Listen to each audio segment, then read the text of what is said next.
If Jim Lawler was being honest with himself, he had to admit that he was terrible at recruiting spies. So bad, in fact, that he spent most nights worrying about getting fired from the only job he had ever loved, a job he had landed just 2 years earlier as a case officer for the Central Intelligence Agency. It was 1982, and Lawler was 30 years old. He had joined the CIA after attending law school at the University of Texas, where he had gotten mediocre grades, and then cycling through a series of dull jobs. One day, unsure what to do with his life, he telephoned a CIA headhunter he had once met on campus. A job interview followed, and then a polygraph test, then a dozen more interviews in various cities, and then a series of exams that mostly seemed designed to ferret out everything Lawler didn't know. Who, he wondered to himself after one, memorizes rugby world champions from the 1960s? Eventually, he made it to the final interview. Things weren't looking good. His exam performances had been poor to middling. He had no overseas experience, no knowledge of foreign languages, no military service or special skills. Yet, the interviewer noted, Lawler had flown himself to Washington, D.C. for this interview on his own dime.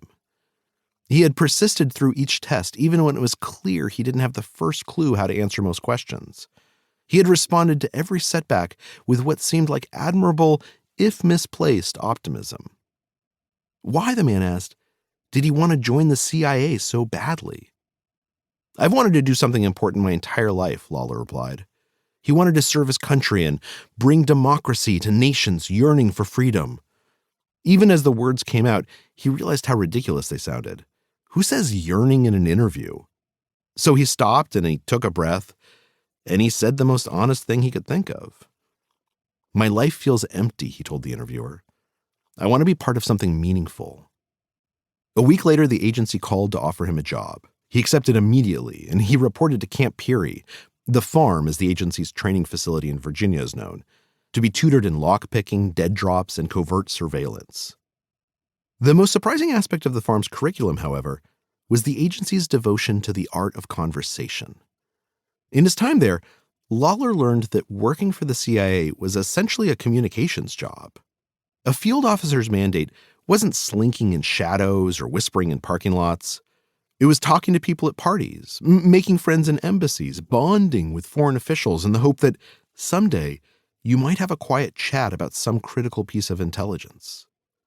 Communication is so important that a summary of CIA training methods puts it right up front. Quote, find ways to connect, it says. A case officer's goal should be to have a prospective agent come to believe, hopefully with good reason, that the case officer is one of the few people, perhaps the only person, who truly understands him. Lawler finished spy school with high marks and was shipped off to Europe. His assignment was to establish rapport with foreign bureaucrats, to cultivate friendships with embassy attachés, and to develop other sources who might be willing to have candid conversations, and thereby, his bosses hoped, open channels for discussions that make the world's affairs a bit more manageable. Lawler's first few months abroad were miserable. He tried his best to blend in. He attended black tie soirees and had drinks at bars near embassies. Nothing worked. There was a clerk from the Chinese delegation that he met après-ski and repeatedly invited to lunch and cocktails. Eventually, Lawler worked up the courage to inquire if his new friend perhaps wanted to earn some extra cash, passing along gossip he heard inside his embassy. The man replied that his family was quite wealthy, thank you, and his bosses tended to execute people for things like that. He would pass. Then there was a receptionist from the Soviet consulate who seemed promising until one of Lawler's superiors took him aside and explained that she, in fact, worked for the KGB, and she was trying to recruit him. Eventually, a career-saving opportunity appeared. A CIA colleague mentioned that a young woman from the Middle East who worked in her country's foreign ministry was visiting. Yasmin was on vacation, the colleague explained, staying with a brother who had moved to Europe. A few days later, Lawler managed to, quote, bump into her at a restaurant. He introduced himself as an oil speculator.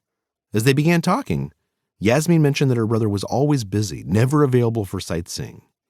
She seemed lonely.